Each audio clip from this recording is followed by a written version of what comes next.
আমি যা দেখি আল্লাহর আযাব, পাকড়াও, জাহান্নামের দৃশ্য, সেগুলো যদি তোমরা দেখতে তাহলে তোমাদের পৃথিবীর স্বাদ চিরতরে উঠে যেত। কোনোদিন তোমাদের মুখে হাসি পেত না, আনন্দ উপভোগ করা এটা তোমাদের জীবন থেকে চিরতরে হারিয়ে যেত।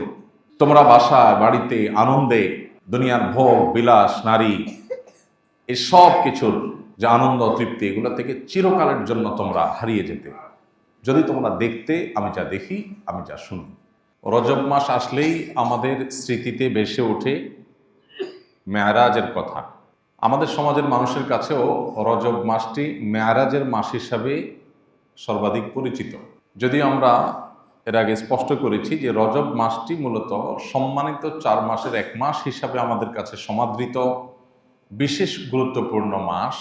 সেই সাথে অনেক ঐতিহাসিকদের মতে নবী সাল্লাল্লাহু আলাইহি ওয়াসাল্লামের জীবনের একটি অলৌকিক ঘটনা, তার জীবনে এক অলৌকিক অধ্যায় ঘটেছিল ইসরা এবং মেরাজের, সেটিও অনেক ইতিহাসবিদদের মতে এই রজব মাসে সংগঠিত হয়েছিল। তাহলে রজব মাসের তাৎপর্যের মূল এবং প্রধান যে দিকটি সেটি হলো এটি সম্মানিত মাসের একটি।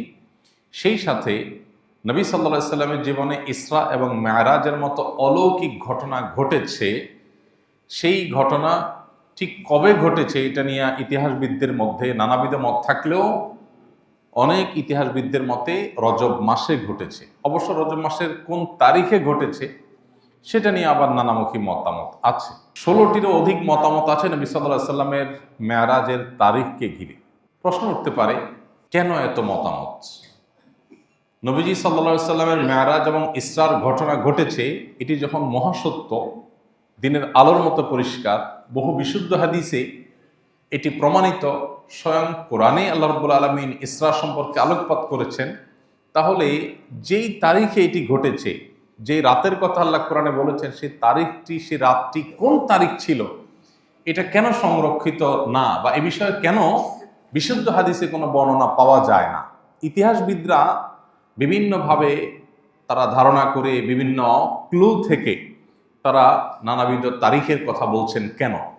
এর উত্তর হলো, যেই তারিখের সাথে বিশেষ কোনো করণীয় বা বর্জনীয় বিষয় সংশ্লিষ্ট থাকে, অর্থাৎ যেই দিবসে কিছু করতে হবে অথবা কিছু ছাড়তে হবে, এরকম স্পেসিফিক কোনো নির্দেশনা কোরআন বা সুন্নাহে দেওয়া হয়েছে, ওই তারিখটি সংরক্ষণে সাহাবা একরামের কোনো ত্রুটি, কোনো কার্পণ্য ছিল না। কিন্তু যেই ঘটনা বা যেই তারিখকে কেন্দ্র করে ইমানদারদের জন্য বিশেষ কোনো কর্মসূচি নেই, বিশেষ কোনো করণীয় বর্জনীয় নেই, সেই তারিখটা ঠিক কবে, এটার সংরক্ষণ নিয়ে সাহাবা একরামের বিশেষ কোনো মনোযোগ বা বিশেষ কোনো আগ্রহ সচরাচর থাকতো না। এর অন্যতম কারণ হলো, আজ থেকে সেই 1450 বছর আগের বিশ্ব বাস্তবতায় মানুষ আজকাল যেরকম দিবস কেন্দ্রিকতার মধ্য দিয়ে আমাদের জীবন আমরা পার করি, তখন দিবস কেন্দ্রিকতা এতটা ছিল না। বেশি আগে যেতে হবে না, 1450 বছর তো বহু পূর্বের কথা। আমরা আমাদের সমাজ বাস্তবতা যদি তাকাই, দেখতে পাবো যে অনেক মুরব্বী আছেন বা 40-50-এর বেশি বয়স যাদের অনেকেই আছেন, তার জন্মের এক্সাক্ট তারিখটা কত তিনি বলতে পারবেন না, কিন্তু তার ছেলে মেয়ের জন্ম তারিখ প্রত্যেকটা একেবারে ছোটস্থ মুখস্থ।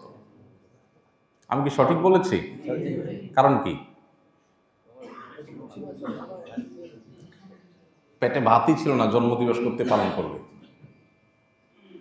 ভাত জোগাড় করতে কষ্ট হয়েছে, আবার জন্মদিবসে কেক কাটবে, এই সুযোগ ছিল না। আর এখন যেহেতু কেক কাটাকাটির ব্যাপার আসছে, কালচার আসছে, খ্রিস্টানদের ভায়া হয়ে আমাদের মধ্যে আসছে, অগ্নি প্রযুক্ত থেকে খ্রিস্টানদের কাঁধে, তাদের থেকে মুসলমানরা জেনে হোক না জেনে হোক, জেনে হোক না জেনে হোক, বুঝে হোক না বুঝে হোক, সেটাকে আজ ধারণ করছে।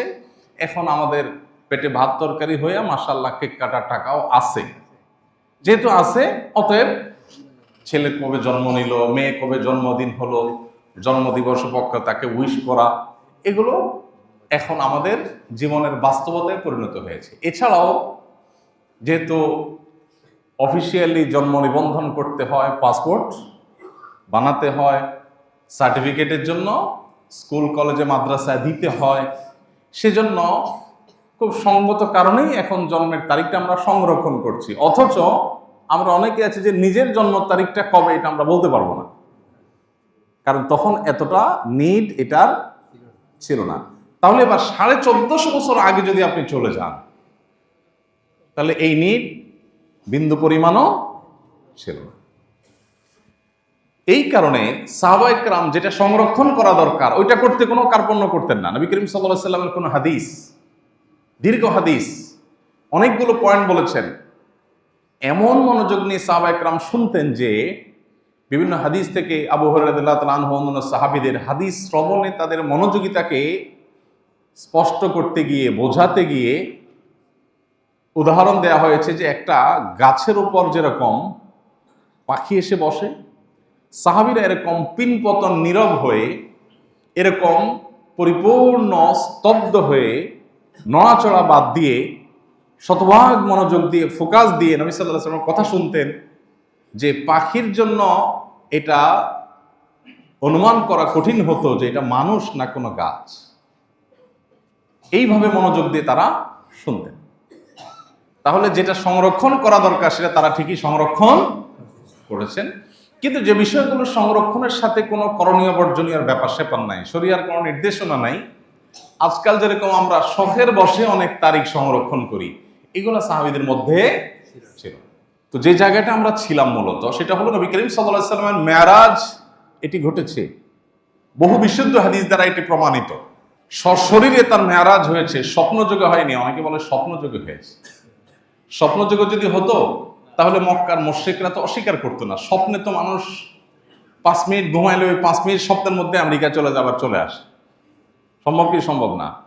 নবী সাল্লাল্লাহু আলাইহি সাল্লাম মেরাজে রাতে মক্কা থেকে বাইতুল মাকদিস, সেই সুদূর ফিলিস্তিন মক্কা থেকে, সেখান থেকে আবার ঊর্ধ্বাকাশ হয়ে সপ্তাকাশ একটা একটা করে ভ্রমণ করে আসমানে গিয়ে জান্নাত জাহান্নাম দেখে, সিদরাতুল মুনতাহা, বাইতুল মামুর, বিভিন্ন নবীদের সাথে সাক্ষাৎ, সব কিছু করে আবার ব্যাক করেছেন মুহূর্তের মধ্যে, রাতের মধ্যে। মক্কার মুশরিকদের কাছে এটা অবিশ্বাস্য ছিল, কিভাবে সম্ভব, এটা তাদের বুঝতে অসুবিধা হচ্ছিল। এই জন্য তারা অবিশ্বাস করেছে। যদি স্বপ্নটা নবী সাল্লাল্লাহু আলাইহি ওয়াসাল্লামের মেরাজের, রাসূল সাল্লাল্লাহু আলাইহি ওয়াসাল্লামের মেরাজটা যদি স্বপ্নে হতো তাহলে এটা কিন্তু অস্বীকার করার কোনো কারণ থাকতো না। তাহলে বোঝা গেল স্বপ্নে হয়নি, সশরীরে হয়েছে, এবং মেরাজের ঘটনা ঘটেছে সেটা সত্য, মহাসত্য। কিন্তু কোন তারিখে ঘটেছে সেই তারিখটা নির্দিষ্ট করে কোনো হাদিসে স্পষ্ট করে বর্ণিত হয় নাই। কারণ আমি এতক্ষণ ব্যাখ্যা করলাম কেন তারিখটা সংরক্ষণ হয়নি। ভাইরা আমার, তাহলে নবী সাল্লাল্লাহু আলাইহি ওয়াসাল্লামের মেরাজ হয়েছে। মেরাজের দুটি পার্ট, একটা হলো মক্কা থেকে বাইতুল মাকদিস পর্যন্ত, এটাকে বলা হয় ইসরা। এটা কোরআনে বর্ণিত হয়েছে। আল্লাহ বলেছেন সুবহানাল্লাযী আসরা বিআবদিহি লাইলাম মিনাল মাসজিদিল হারামি ইলাল মাসজিদিল আকসাল্লাযী বারাকনা হাওলা। ওই আল্লাহ পবিত্র, সকল প্রকার অভিযোগ অনুযোগ, মক্কার মুশরিকদের সন্দেহ সংশয়ের ঊর্ধ্বে, যিনি তার বান্দা মুহাম্মদ সাল্লাল্লাহু আলাইহি সাল্লামকে রাতের কিছু অংশে মুহূর্তের মধ্যে মক্কা থেকে অলৌকিকভাবে বাইতুল মাকদিসে, মসজিদে হারাম মক্কা থেকে বাইতুল মাকদিস, সেখানে আল্লাহ তাআলা নিয়ে গেছেন, এটুকু কোরআনে বর্ণিত আছে। সেখানে আল্লাহ তাআলা বিভিন্ন নবী রাসূলদের অলৌকিকভাবে তাদেরকে উপস্থিত করেছেন, তাদের ইমামতি নবী সাল্লাল্লাহু আলাইহি সাল্লাম করেছেন। তারপর সেখান থেকে আল্লাহ রাব্বুল আলামিন তাকে ঊর্ধ্বাকাশ ভ্রমণ করিয়েছে। তো একটা পার্ট তো কোরআনেই আছে, এটাকে অস্বীকার করলে ইমানই থাকবে না, আর বাকি পার্ট বিশুদ্ধ হাদিসে আছে। দেখুন, এখন মানুষ মহাকাশ ভ্রমণ করছে, মানুষ মহাশূন্য আবিষ্কার করেছে, মহাশূন্যে মানুষ গমন করছে, মহাকাশে মানুষ যাচ্ছে, সেখানে স্টেশন স্থাপন করছে। এই জিনিসগুলো আজ থেকে 1450 বছর আগের পৃথিবীর মানুষ কখনো কল্পনাও করেন। তখনকার মানুষকে যদি বলা হতো যে মানুষ চাঁদে যাবে, সবাই পাগল বলতো না? নবী করিম সাল্লাল্লাহু আলাইহি সাল্লামকে যে আল্লাহ তাআলা ঊর্ধ্বাকাশে নিয়ে গেছেন, মানুষ আল্লাহর সৃষ্টি, তার ব্রেইন, বুদ্ধি, মেধা দিয়ে যদি মানুষ মহাকাশে যেতে পারে, আরো 1000 বছর 2000 বছর পরের পৃথিবীতে মানুষ না জানি আরো কোথায় যায়, তাহলে এই মানুষের মেধার, ব্রেইনের সৃষ্টিকর্তা আল্লাহ তাআলা তার রাসূলকে মুহূর্তের মধ্যে সব কিছু করে তারপর আবার দুনিয়াতে পাঠানো কি সম্ভব না অসম্ভব? মানে এটা যে সম্ভব সেটা মানতে কি খুব জোর করে মানাইতে হয়? আজকে বিজ্ঞান যেটা পেরেছে, সম্ভব করে দিয়েছে, এটা দেখে বিজ্ঞানের সৃষ্টিকর্তা আল্লাহ তাআলা কি পারেন, তার কাছে কোনো সীমাবদ্ধতা বলতে যে কিছু নাই, সে বিষয়ে বোঝার জন্য আলহামদুলিল্লাহ আল্লাহ তাআলার দেওয়া কমন সেন্স আর সুস্থ মস্তিষ্কই যথেষ্ট। এরপরও যদি 2024-25 পৃথিবীতে এসেও যদি আমরা কেউ ইমানদার না হই, আমরা যদি কেউ ইমান আনয়ন করতে না পারি, আমাদের ইমান যদি সুদৃঢ় না হয়, আল্লাহর প্রতি অগাধ বিশ্বাস যদি না হয়, তাহলে এটা আমাদের দুর্বলতা, এটা আমাদের দুর্ভাগ্য, এটা আমাদের দুর্বলতা এবং ত্রুটি।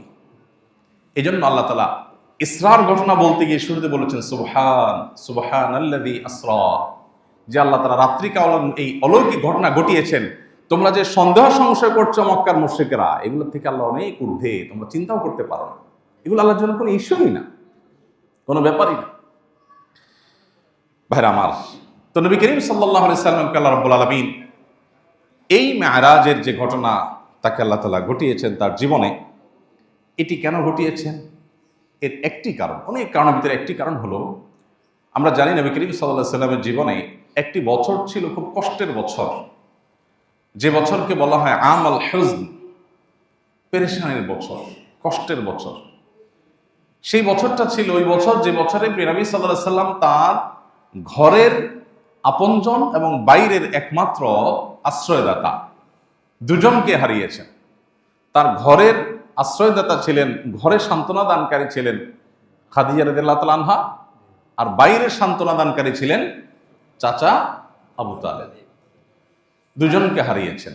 আর মক্কার মুশরিক তায়েফদের মুশরিকদের নির্যাতনে, নিষ্পেষণে ক্লিষ্ট, পরিশ্রান্ত এবং মনোবেদনায় তিনি খুব কষ্ট পাচ্ছিলেন। তার জীবনের সবচেয়ে কষ্টের বছরে আল্লাহ রাব্বুল আলামিন তাকে সান্ত্বনা দেবার জন্য, তার মনোবেদনা দূর করবার জন্য আল্লাহ তাআলা তাকে কাছে ডেকে নিয়ে গেছেন, জান্নাত দেখিয়েছেন। জান্নাত দেখার পর একজন ইমানদার, যেটা কখনো কেউ কোনোদিন দেখতে পায় না, কল্পনা করে না, এই সৃষ্টি জগতে কোনো কিছুর সাথে যেটা কোনো তুলনা চলে না, সেই জান্নাত অবলোকন করতে পারাটাও মানুষের জীবনের সবচেয়ে বড় সুখ। আল্লাহ তাআলা সেই জিনিসটা নবী সাল্লাল্লাহু আলাইহি ওয়াসাল্লামকে দান করলেন। আল্লাহর সান্নিধ্যে আল্লাহ নিয়ে গেলেন, এক একটা আসমানে এক একজন নবীর সাথে সাক্ষাৎ করালেন। তারপর আল্লাহ রাব্বুল আলামিন নবী সাল্লাল্লাহু আলাইহি ওয়াসাল্লামকে সিদরাতুল মুনতাহা, ঊর্ধ্বাকাশের শেষ সীমানা, যেখানে বিশাল বড় একটা বড়ই বৃক্ষ আছে, সেটা দুনিয়ার এই গাছগুলোর আকারের বা সাইজের না, নামে হয়তো বলেছে, তার প্রকৃতি, তার আকার, সেগুলোর সাথে এগুলোর কোনো তুলনা নেই। সেটা হলো সীমানা ঊর্ধ্বাকাশের। আল্লাহ রাব্বুল আলামিনের সৃষ্টি জগতের মধ্যে জিবরিল সহ অন্য কোনো ফেরেশতা ওইটা ক্রস করে আর আল্লাহর আরশ বা উপরে আর যেতে পারে না। আল্লাহ তাআলা সেখানেও নবী সাল্লাল্লাহু আলাইহি ওয়াসাল্লামকে নিয়েছেন, তার সাথে কথোপকথন করেছেন, তাকে অনেক উপহার দিয়েছেন, নেয়ামত দিয়েছেন, আবার তাকে ফেরত পাঠিয়েছেন। এগুলো সবই ছিল ওই যে পেরেশানির বছরে তার মনোবেদনা দূর করবার জন্য আল্লাহর পক্ষ থেকে উপহার, পুরস্কার। ভাইরা আমার, প্রিয় নবী সাল্লাল্লাহু আলাইহি সাল্লাম মেরাজে কি কি দেখেছেন? প্রথমত তিনি দেখেছেন জিবরিল আলাইহিস সালামকে তার আপন আকৃতিতে, এবং নবী সাল্লাল্লাহু আলাইহি সাল্লাম জিবরিলকে তার মূল আকৃতিতে এর আগেও দেখেছেন। আল্লাহ রাব্বুল আলামিন ফেরেশতা জিবরিলকে 600 ডানা দিয়েছেন। কত ডানা? প্রত্যেকটা ডানা যতদূর মানুষের চোখ যায় ততদূর বিস্তৃত, এত বিশাল।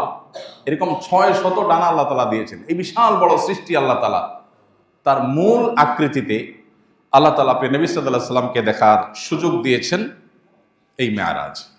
মেরাজে নবী সাল্লাল্লাহু আলাইহি সাল্লাম প্রত্যেক আকাশে এক একজন নবীর সাথে সাক্ষাৎ করেছেন।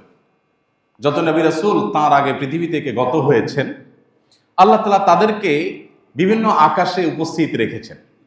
সেটা কি তাদের রূহের কোনো বিশেষ উপস্থিতি, না দেহ সহ রূহের কমপ্লিট উপস্থিতি, তার ধরন প্রকৃতি কি, সেটা আল্লাহ তাআলা ভালো জানেন। হাদিস থেকে শুধু আমরা এটুকু জানি যে নবী করিম সাল্লাল্লাহু আলাইহি সাল্লাম সপ্তাকাশের প্রত্যেকটি আকাশে এক বা একাধিক নবী বা রাসূলের সাথে সাক্ষাৎ করেছেন। যেমন প্রথম আকাশ যেটি, এটিতে নবী সাল্লাল্লাহু আলাইহি সাল্লাম সাক্ষাৎ করেছেন আদম আলাইহিস সালামের সাথে, আদি পিতা।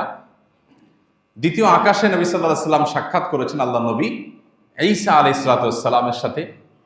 তৃতীয় আকাশে নবী সাল্লাল্লাহু আলাইহি ওয়াসাল্লাম সাক্ষাৎ করেছেন আরেক নবী আল্লাহ তাআলা ইউসুফ আলাইহিস সালামের সাথে। চতুর্থ আকাশে নবী করিম সাল্লাল্লাহু আলাইহি ওয়াসাল্লাম সাক্ষাৎ করেছেন আল্লাহ নবী ইদ্রিস আলাইহিস সালামের সাথে। পঞ্চম আকাশে নবী করিম সাল্লাল্লাহু আলাইহি ওয়াসাল্লাম সাক্ষাৎ করেছেন আল্লাহ নবী হারুন আলাইহিস সালামের কাছে সাথে। আর ষষ্ঠ আকাশে নবী সাল্লাল্লাহু আলাইহি ওয়াসাল্লাম সাক্ষাৎ করেছেন মূসা আলাইহিস সালামের সাথে। এবং সপ্তাকাশে নবী সাল্লাল্লাহু আলাইহি ওয়াসাল্লাম সাক্ষাৎ করেছেন ইব্রাহিম আলাইহিস সালামের সাথে। তাহলে আদম আলাইহিস সালাম, ঈসা আলাইহিস সালাম, ইউসুফ আলাইহিস সালাম, ইদ্রিস আলাইহিস সালাম, হারুন আলাইহিস সালাম, মূসা আলাইহিস সালাম এবং ইব্রাহিম আলাইহিস সালাম। সাত আকাশে সাতজন বড় এবং বিশিষ্ট নবী রাসূলদের সাথে নবী সাল্লাল্লাহু আলাইহি ওয়াসাল্লাম সাক্ষাৎ করেছেন। এই সাক্ষাতে তাদের সাথে মত বিনিময়ের, তাদের সাথে কুশল বিনিময়ের, তাদের কাছ থেকে দোয়া লাভ করার নানাবিধ সৌভাগ্যে নবী সাল্লাল্লাহু আলাইহি ওয়াসাল্লামকে আল্লাহ তাআলা ধন্য করেছেন। তৃতীয়ত নবী সাল্লাল্লাহু আলাইহি ওয়াসাল্লাম এই মেরাজে হাউজে কাউসার যেটি আল্লাহ তাআলা তাকে দান করবেন কিয়ামতে, তার সুন্নাহর অনুসারী যারা বিদআত এবং শিরক থেকে যারা বেঁচে থাকেন সেই ঈমানদারদেরকে নবী সাল্লাল্লাহু আলাইহি ওয়াসাল্লাম যে হাউজ থেকে নিজে হাতে পান করাবেন, যে হাউজে কাউসারের অগণিত পান করার বিশাল ব্যবস্থাপনা থাকবে। সকল ঈমানদারদেরকে আল্লাহ তাআলা সেখান থেকে, নবী সাল্লাল্লাহু আলাইহি ওয়াসাল্লামের সুন্নাহর অনুসারীদেরকে আল্লাহ তাআলা সেখান থেকে পানি পান করাবেন। যে সে পানি পান করবে লা ইয়াজমাউ আবাদা, জান্নাতে প্রবেশের আগ পর্যন্ত তার আর কখনো পিপাসা পাবে না। অথচ কিয়ামতে সূর্য মানুষের খুবই নিকট অবস্থান করবে, যার কারণে পিপাসায় মানুষ পাগল পড়া থাকবে, কিন্তু মৃত্যু আসবে না। ওই সময়টাতে আল্লাহ তাআলা যে হাউজে কাউসার দান করবেন, নবীজিকে মেরাজে সে হাউজে কাউসার তাকে দেখিয়েছেন। এটা অনেক বড় সৌভাগ্য এবং নেয়ামত ছিল তার জন্য। 4 নম্বর যে জিনিসটি দেখেছেন তা হলো জান্নাতের কিছু দৃশ্য, জাহান্নামের কিছু দৃশ্য আল্লাহ তাআলা তাকে দেখিয়েছেন। কি হতে পারে? এখন প্রশ্ন উঠতে পারে, জান্নাত জাহান্নাম কি অলরেডি সৃষ্ট? উত্তর হলো হ্যাঁ। এটাই আহলুস সুন্নাহ ওয়াল জামাআর আকীদা। কোরআন এবং সুন্নাহ এটাই বলে যে জান্নাত এবং জাহান্নামকে আল্লাহ তাআলা সৃষ্টি করেছেন, ইতোমধ্যে সেটা সৃষ্টি হয়ে আছে। নবী করিম সাল্লাল্লাহু আলাইহি ওয়াসাল্লামকে আল্লাহ রাব্বুল আলামিন সে জান্নাতের কিছু দৃশ্য, আবু হুরায়রা রাদিয়াল্লাহু তাআলা আনহুর পায়ের আওয়াজ জান্নাতে শুনতে পাওয়া, বিশিষ্ট সাহাবীদের অনেকের ফজিলত মর্যাদা, জান্নাতে আগে আগে থাকতে পারা, তাদের সৌভাগ্য, তাদের মর্যাদার কারণগুলো উদ্ঘাটন করতে পারা, জান্নাতীয় কিছু নেয়ামত আল্লাহ সুবহানাহু ওয়া তাআলা তাকে দেখিয়েছেন। সেই সাথে জাহান্নামের কিছু করুণ দৃশ্য মানব জাতিকে, আদম সন্তানকে, ঈমানদারদেরকে সতর্ক করার জন্য আল্লাহ তাআলা দেখিয়েছেন। 5 নম্বর, নবী সাল্লাল্লাহু আলাইহি ওয়াসাল্লাম সাক্ষাৎ করেছেন জাহান্নামের যে প্রহরী মালিক নামক ফেরেশতা, তার সাথে। তিনি ছাড়াও অন্যান্য অনেক ফেরেশতার সাথে নবী সাল্লাল্লাহু আলাইহি ওয়াসাল্লামকে আল্লাহ তাআলা সাক্ষাৎ ঘটিয়েছেন মেরাজের মাধ্যমে। এবং 6 নম্বরে নবী সাল্লাল্লাহু আলাইহি ওয়াসাল্লাম এই সফরে বাইতুল মামুর ভিজিট করেছেন। বাইতুল মামুর হলো ঊর্ধ্বাকাশে একটি মসজিদ। যেই বাইতুল মামুর, এইটা আল্লাহ রাব্বুল আলামিন মক্কার কাবার ঠিক বরাবর আল্লাহ তাআলা যার অবস্থান রেখেছেন। এই মসজিদের বিশালতা এত বড়, যেখানে আল্লাহর ফেরেশতারা প্রতিবারে প্রবেশ করলে 70,000 ফেরেশতা সেখানে সালাত আদায় করেন। ফেরেশতাদের আকৃতি অবশ্য হাদিসে এখানে উল্লেখ করা হয়নি যে কি আমাদের মতো আকৃতি 70,000 নাকি ওই যে জিবরিলের মতো আকৃতি 70,000, সেটা আল্লাহ তাআলা ভালো জানেন। তো 70,000 ফেরেশতা একসাথে যারা সালাত আদায় করেন, তারা একদিন যারা সালাত আদায় করে বের হন, সেখান থেকে নামাজ পড়ে বের হন, কিয়ামত পর্যন্ত তারা আর সেখানে ঢোকার সুযোগ পান না। এরপরে নতুন 70,000 ঢুকে। এইভাবে আল্লাহ তাআলার ফেরেশতাদের সংখ্যা কত একমাত্র আল্লাহ তাআলা ভালো জানেন। তো এই জন্য নবী সাল্লাল্লাহু আলাইহি ওয়াসাল্লামকে আল্লাহ তাআলা বাইতুল মামুর সাক্ষাৎ করার সুযোগ দিয়েছেন। 7 নম্বর, নবী সাল্লাল্লাহু আলাইহি ওয়াসাল্লামকে আল্লাহ তাআলা সিদরাতুল মুনতাহা এটা ভিজিট করার সুযোগ দিয়েছেন, যেটা কথা একটু আগে বলছিলাম যে ঊর্ধ্বাকাশের, ঊর্ধ্ব জগতের সর্বশেষ যে এন্ডিং পয়েন্ট, বর্ডার, যেটা কোনো ফেরেশতারও ক্রস করবার সুযোগ নেই, জিবরিলের যাওয়ার সুযোগ নেই, সেখানে আল্লাহ রাব্বুল আলামিন নবী সাল্লাল্লাহু আলাইহি ওয়াসাল্লামকে নিয়েছেন এবং আল্লাহর সাথে একান্তে কথা বলার সুযোগ দিয়েছেন। জিবরিলও যেটা ক্রস করতে পারেন, আল্লাহ তাআলা তাকে সেটা ক্রস করে আল্লাহর কাছাকাছি আল্লাহ তাআলা নিয়েছেন এবং তাকে এই নিয়ামতগুলো দেখিয়েছেন। নবী করিম সাল্লাল্লাহু আলাইহি ওয়াসাল্লামের মেরাজের প্রাপ্তির অনেক আলোচনা করার মতো, খুবই সংক্ষিপ্ত সময়। তো এই অর্জনগুলো আল্লাহ তাআলা তার নবী সাল্লাল্লাহু আলাইহি ওয়াসাল্লামকে দান করেছেন মেরাজের মাধ্যমে। এবং এই মেরাজ থেকে আমাদের প্রাপ্তির জায়গা নাম্বার 1, আমাদের প্রাপ্তির জায়গা হলো নবী করিম সাল্লাল্লাহু আলাইহি ওয়াসাল্লাম মেরাজে জাহান্নামীদের কিছু দৃশ্য দেখেছেন। আল্লাহ তাআলা তাকে কিছু দৃশ্য দেখিয়েছেন। সেই দৃশ্যটা দুনিয়াতে যেরকম ডামি ক্লাস হয়, ডামি অনেক কিছু হয়, হতে পারে জাহান্নামের ওইরকম একটা চিত্র যে এমন হবে সেটা আল্লাহ তাআলা দেখিয়েছেন, আবার হতে পারে আল্লাহ তাআলা মূল এবং হাকিকতটাই দেখিয়েছেন। এর প্রকৃত রূপ কেমন ছিল, আলমুল গায়ব এবং অদৃশ্যের জগৎ সম্পর্কে কোরআন সুন্নাহ যতটুকু বলে আমরা ততটুকু শুধু ঈমান আনি, এর ডিটেইল আমরা নিজেদের থেকে ব্যাখ্যা করার সুযোগ থাকে না। তো নবী সাল্লাল্লাহু আলাইহি সাল্লাম জাহান্নামে যা দেখেছেন সেখান থেকে আমাদের শিক্ষা গ্রহণ করবার সুযোগ আছে। যেমন মেরাজে আল্লাহর হাবিব সাল্লাল্লাহু আলাইহি সাল্লাম যখন ফেরেশতার সাথে জাহান্নামের বিভিন্ন দৃশ্য দেখছেন, এর মধ্যে একটা দৃশ্য হলো যে তিনি দেখতে পাচ্ছিলেন যে কিছু মানুষ তারা তাদের হাতে যে নখগুলো, এই নখগুলো সাধারণ আমাদের দুনিয়াতে যেরকম নখ থাকে এরকম পাতলা বা এতটা সাধারণ পর্যায়ের নখ না, সে নখগুলো দেখতে পাচ্ছেন জাহান্নামে কিছু লোক তাদের নখগুলো হলো সবগুলো পিতলের, খুব শক্তিশালী, খুব ধারালো, ভয়ঙ্কর। এগুলো দিয়ে তারা তাদের চেহারা এবং বুককে তারা ছিঁড়ে ফেলছে, রক্তাক্ত করে ফেলছে। এটা অটোমেটিক, এটা সুস্থ স্বাভাবিক মানুষ তো নিজের চেহারা নিজের বুক আশ্রাবে না, কিন্তু এমনভাবে আল্লাহ তাআলা তাদের শাস্তি দিচ্ছেন যে তাদের এই হাত দিয়ে তাদের মুখ এবং বুককে তারা ছিঁড়ে ফেলছে, আবার সেটা স্বাভাবিক হচ্ছে, আবার ছিঁড়ে ফেলছে। এইভাবে এই শাস্তির মধ্যে তারা ডুবে আছে, এটা অটো হয়ে গেছে, আল্লাহ তাআলা ওইভাবে সেট করে ফেলেছেন তার জন্য। এই শাস্তি তাদের চলছে। নবী সাল্লাল্লাহু আলাইহি সাল্লাম সেখানে থামলেন, ফেরেশতাকে জিজ্ঞাসা করলেন, এই করুণ পরিণতি যাদের হচ্ছে এরা কারা, কি অপরাধে তাদের এই শাস্তি হচ্ছে? তখন নবী সাল্লাল্লাহু আলাইহি সাল্লামকে ফেরেশতারা জানালেন, এরা হলেন সেই সকল মানুষ যারা পৃথিবীতে মানুষের চরিত্র হনন করত, মানুষের অগোচরে মানুষকে নিয়ে সমালোচনা করে মজা পেত, গীবত শিকায়েত করত, মানুষের সম্মান হানি করত, মর্যাদা নষ্ট করত, মানুষকে অপমান অপদস্থ করত, মিথ্যা মানুষের বিরুদ্ধে নানাবিধ কথা তারা রটাতো, এগুলোতে তারা এনজয় করত, মজা পেত।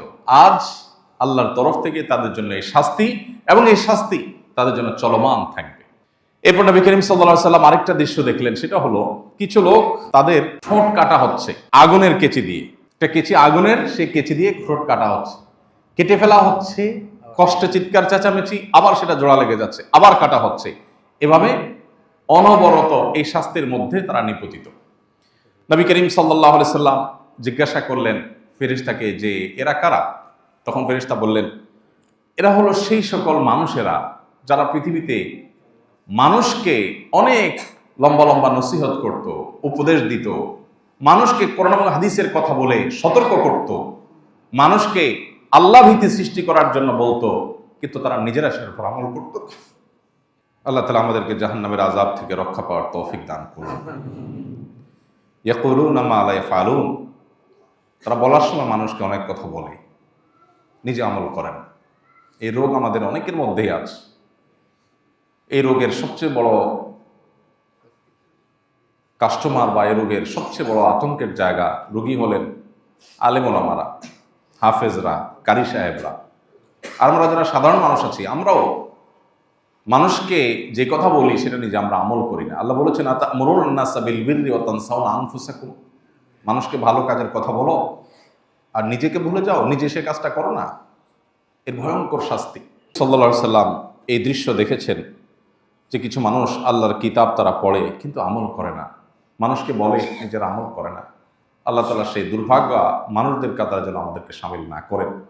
আল্লাহ যেন আমাদেরকে সেখান থেকে আল্লাহ তাআলা হেফাজতে রাখেন, আপন অনুগ্রহে যেন আল্লাহ তাআলা আমাদেরকে জাহান্নামের আযাব থেকে রক্ষা করেন।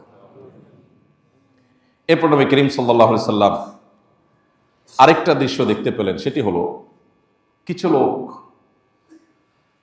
তারা জাহান্নামে রক্তের সমুদ্রে তারা হাবুডুবু খাচ্ছে, আর একটা পার্ট থেকে একজন ফেরেশতা আল্লাহ নিয়োজিত ফেরেশতা পাথর নিক্ষেপ করছে। এই পাথরগুলো নিক্ষেপ করে করে যখনই তারা কাছে আসতে চাচ্ছে, আবার পাথর নিক্ষেপ করে তাদেরকে দূরে সরাই দেওয়া হচ্ছে। এভাবে তাদের শাস্তি চলছে যে রক্তের সমুদ্রে তারা হাবুডুবু খাচ্ছে, আর পাথরের আঘাতে তারা রক্ত রঞ্জিত হচ্ছে, কষ্ট পেয়ে যাচ্ছে, কিন্তু তাদের মৃত্যু আসছে না। এইরকম পরিস্থিতিতে এই মানুষগুলোর যখন শাস্তি হচ্ছে, নবী করিম সাল্লাল্লাহু আলাইহি সাল্লাম সেটা দেখে ফেরেশতাদের জিজ্ঞাসা করলেন, এরা কারা? তখন ফেরেশতারা বললেন, এরা হলো সেই লোক যারা পৃথিবীতে সুদের কারবার করত, তাদের বুক কাঁপত না। আল্লাহ তাআলা যেটাকে এত জঘন্য হারাম ঘোষণা করেছেন সেটা তারা অবলীলায় করত। এই সুদখোরদেরকে, সুদের কারবার যারা করেছে তাদেরকে এভাবে শাস্তি দেওয়া হচ্ছে। এভাবে নবী করিম সাল্লাল্লাহু আলাইহি ওয়াসাল্লাম মেরাজে জাহান্নামীদের বিভিন্ন দৃশ্য এবং চিত্র তিনি দেখেছেন। তাকে অবলোকন করবার সুযোগ আল্লাহ তাআলা দিয়েছেন যেন তিনি আমাদেরকে সতর্ক করেন, তিনি সতর্ক হন। তিনি এই জন্য বলেছেন, ইন্নী আরা মা লা তারাউন আসমাউ মা লা তাসমাউন। আমি যা দেখি তোমরা তা দেখো না, আমি যা শুনি বা শুনেছি তোমরা তা শুনো না। আমি যা দেখি আল্লাহর আযাব পাকড়াও জাহান্নামের দৃশ্য, সেগুলো যদি তোমরা দেখতে তাহলে তোমাদের পৃথিবীর স্বাদ চিরতরে উঠে যেত। কোনোদিন তোমাদের মুখে হাসি পেত না, আনন্দ উপভোগ করা এটা তোমাদের জীবন থেকে চিরতরে হারিয়ে যেত। তোমরা বাসায় বাড়িতে আনন্দে দুনিয়ার ভোগ বিলাস নারী এই সব কিছুর যে আনন্দ তৃপ্তি এগুলো থেকে চিরকালের জন্য তোমরা হারিয়ে যেতে যদি তোমরা দেখতে আমি যা দেখি, আমি যা শুনি।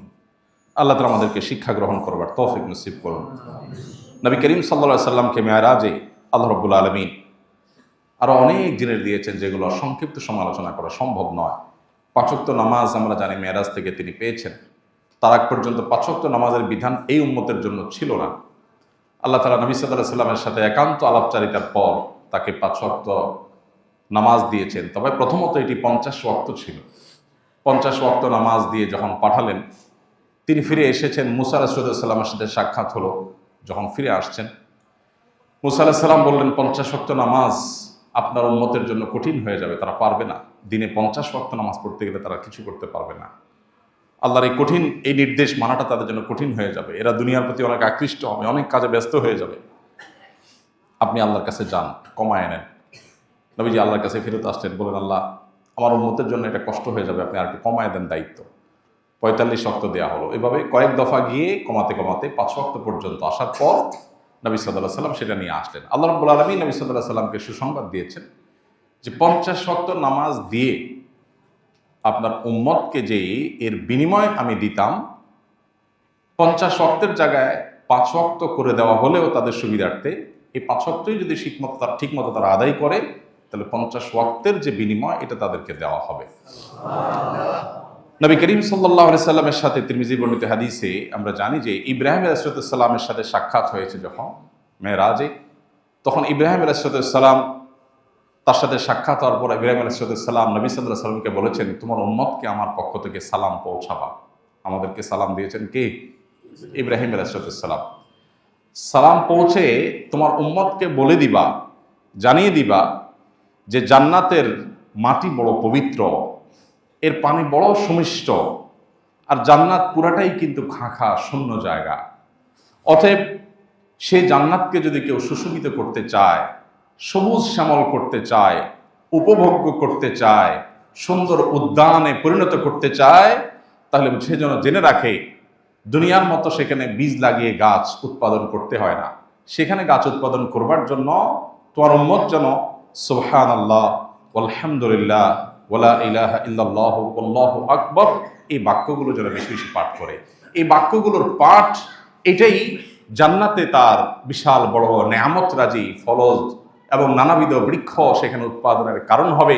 অতএব তোমার উম্মত যেন এটা জেনে রাখে, তাদেরকে জানিয়ে দিও যে জান্নাত সেটার জন্য কিন্তু তাদেরকে পার্থিব জগৎ থেকে জীবদ্দশায় দুনিয়া থেকেই তাদেরকে কিন্তু সেখানে উৎপাদন করে তারপরে সেখানে আসতে হবে। এই বার্তা নবী সাল্লাল্লাহু আলাইহি সাল্লামকে ইব্রাহিম আলাইহিস সালাম দিয়েছেন আমাদের উদ্দেশ্যে। বিধায় এখান থেকে শিক্ষা গ্রহণ করে আমরা বেশি বেশি তাসবিহ, অবসর সময়ে আল্লাহর পবিত্রতা জ্ঞাপন, আল্লাহর একত্ববাদের স্বীকৃতি, আল্লাহর বড়ত্ব বর্ণনা এবং আল্লাহর প্রশংসা এই বাক্যগুলো আমরা বেশি বেশি পাঠ করব। সুবহানাল্লাহি ওয়ালহামদুলিল্লাহ ওয়ালা ইলাহা ইল্লাল্লাহু আল্লাহু আকবার। আল্লাহ তাআলা আমাদেরকে এই সব বাক্যগুলোকে বেশি বেশি অন্তর থেকে মহব্বতের সাথে উচ্চারণ করার, অন্তর থেকে ধারণ করার তৌফিক দান করুন। নবী করিম সাল্লাল্লাহু আলাইহি সাল্লাম তার মেরাজ থেকে আমাদের শেখার বিষয় অনেক। তার জীবনের সবচেয়ে কষ্টের বছরও আল্লাহ তাআলা তার জন্য সান্ত্বনার ব্যবস্থা রেখেছেন। আল্লাহ যে কোরআনে বলেছেন ইন্না মা'আল উসরি ইউসরা, নিশ্চয়ই মানুষের কষ্টের পরই কষ্টের সাথেই সুখ থাকে। আল্লাহ পরে শব্দ বলেননি, বলেছেন মা'আল উসরি ইউসরা, অর্থাৎ মানুষের কঠিন সময়ের সাথেই সহজ সময় ভালো সময় থাকে। বারবার আল্লাহ তাআলা বলেছেন।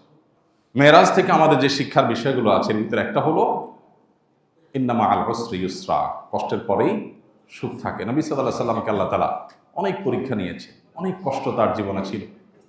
এই কষ্ট দূর করার জন্য আল্লাহ তাআলা জান্নাতের নেয়ামত তো দেবেনই, দুনিয়াতেই আল্লাহ তাআলা মেরাজের নেয়ামত দিয়ে তাকে ধন্য করেছেন।